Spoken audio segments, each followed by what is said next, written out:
You know, you just got to let a season play out. You know, I think, at least from my perspective, I feel like externally, internally, I felt like with how last year started and we just kept flowing, you know what I mean? There was an expectation to just come out the gates and do the same thing. That's not easy to do.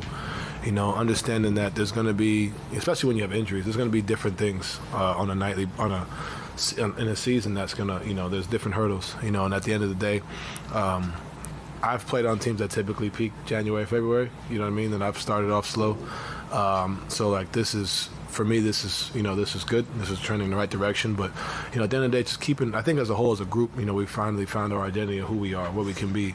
You know, we're not the same team as last year. We play differently, you know, that's one thing. You know, we have different guys. So it takes time. And then on top of that, when you have guys hurt, you know, coming in for a game, coming out, you know, and then you have guys hurt for 6 to 8 weeks, you know, it changes things. So I think now we're starting to figure it out. And, you know, it's a credit to everybody, you know. The guys on NBA TV said, which is, you know, I think they said checking the egos at the door. You know, I think all of us have found our identity in that and continuing to play, you know, the way we want to play. It's interesting you bring that up, the checking the egos at your door, because do you even feel like, though, that this team had to do that? No, but, you know, that's a very underrated thing. You know what I mean? Like, to not have to do that. So I think that's what I speak to, because, you know, that's not the case all the time. You know, I think everybody came in 1 through 15 with the right intentions. It was just a matter of how. You know what I mean? And I think that's huge, you know, especially when you have older guys, you have younger guys. It's not like everybody's, you know, 7, 8 years in the league, you know, so being able to have that camaraderie in the locker room, having that unselfishness as a group starting from day one, you know, since I got here, you know, I mean, that's a championship level mindset. You know, we just have to continue to put it together, and, you know, we're not even there yet. We're continuing to play, you know, at the right level and having the right mindset, but I'm going to keep saying it's February 7th. You know, this is great. You know, we're on a great winning streak, but at the end of the day, we're trying to play until April, be in the best position, but, you know, definitely not, you know, satisfied with where we're at.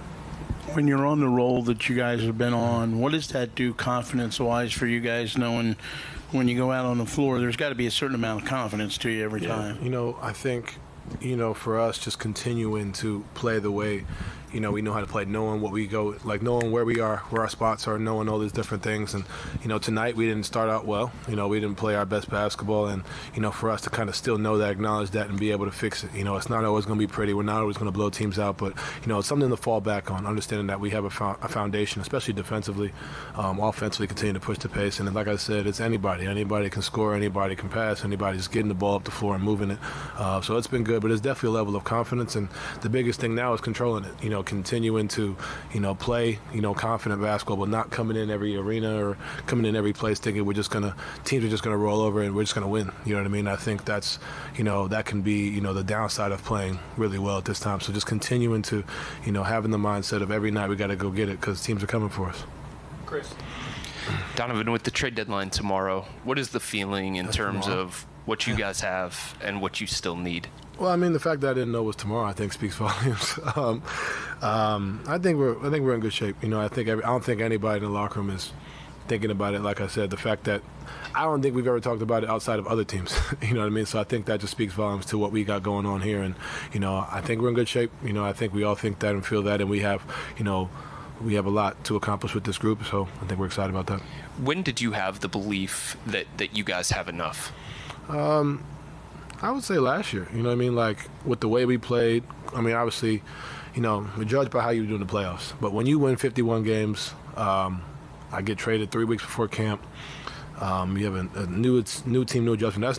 That's no like small feat. You know what I mean? I think for me, it was like, okay, cool, this is who we are. And obviously none of us played the way we wanted to play in the playoffs. But coming back, and then you add Max, you know, George, you know, 2 championship level guys who played, you know, at the highest level, who can shoot, can space the floor. Sam Merrill's emerged.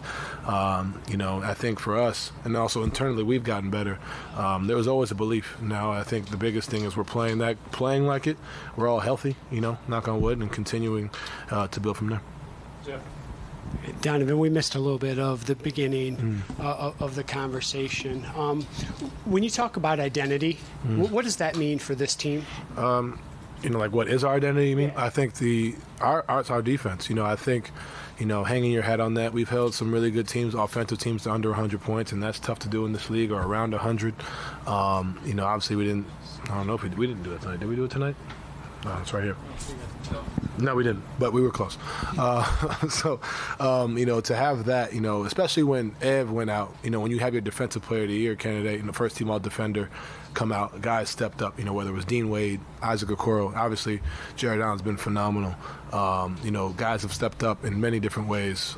So I think that's what we hang our hat on. And then once we get stops, we're off to the races, and the spacing we have allowing us to push, allowing us to create for each other, makes the game easier for each other.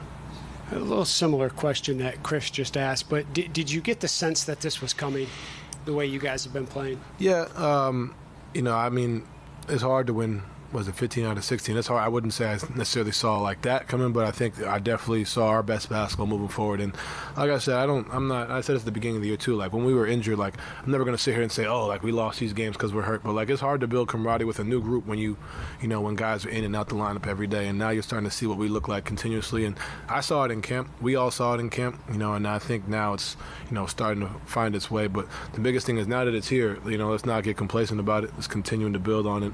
Because like I said, it's only February 7th, so I still got some time. Last two, Joe and then Joe.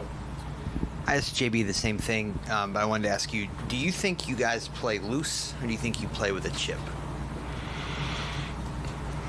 I think it's subjective to each person. I think that everybody has a chip to want to be better and want to win a championship. I will say that. But I think some guys are better playing loose. I think about a Jared Allen. He definitely has a chip, but he also plays better when he's smiling, playing free and playing loose. Dean Wade's the same thing. But you look at a guy like Max, like definitely playing with a chip, more like, hard-nosed about it. I think myself kind of the same thing. DG, I think, is, free-flowing, happy, and Evans the same way. So I think that's what kind of makes our group special is like everybody has that common goal of a championship mindset, but you go about it differently, which brings different energies to the group, and it's all positive. You know what I mean? So I think it's different for every person, but I think it all helps us, to get to where we want to get to. Donovan, it seems like Darius is obviously a little frustrated trying to work his way back in, and that was kind of evident there. It seemed like you grabbed him by the shoulders at one point. What are you doing as a leader to kind of get him his confidence back? Yeah, they were like, especially at the end of the game, like I think it was the missed layup, the missed three where he had like, those are shots I've seen him make. We've all seen him make. You know what I mean? It's just a matter of getting your basketball rhythm back. It's not like he's not capable. You know what I mean? So my biggest thing was just telling him, like, we're taking those shots. The only thing we talk about is, like, all right, cool, like the turnovers. Like, I had 5, he had 3. Those kill us, especially against a team like that where we run back. Like, those are the plays where it's like, all right, cool, we got to be better at. And be able to have that relationship where we could talk about that, you know what I mean, and on the floor, in game, and be like, all right, this was a bad decision. This was a bad decision. This leads to points on the other end. How can us as, point guards, like, find a way, to lead this team. So that's my biggest thing. I have no doubt that he's going to continue. He's going to find it. It's, what is this, his fifth game back? Like, it's not just going to just click. It's always, especially when you're as a shooter, it's always going to find ways. But look at tonight, like, misses a layup that he makes, it's in and out. The three's in and out. So it's not like, it's not there. And it's like we haven't seen it. Just continue to get adjusted. And, I have no doubt, that he'll be, right when we need him. Okay. Appreciate it. Damn. Conlan, RBC Radio, out of Ireland. Hi. In terms of that game, I suppose things didn't go to your plan. But looking ahead, we have a terrific season there in Utah. So Donovan, I suppose it's all about rebounding in terms of getting back now with a victory. Yeah, the mindset of, not 2 in a row, just kind of getting back out there. This is a big one, 1 seed versus 2 seed. It's hard not to, we try not to look at those things, but it's hard not to. Understand the magnitude of the game that's coming up. And that's really where it's at for us. I think you kind of flush this one and move on. I don't think, like I said, it's nothing to overreact to. Get our reps up, get our shots up, we'll be fine. There's things we're gonna be able to correct. We'll go out there and fix them and get ready for a tough back-to-back coming up against Phoenix, and then you got Portland coming in back home as well. Cheers. Thank you. All right, last one.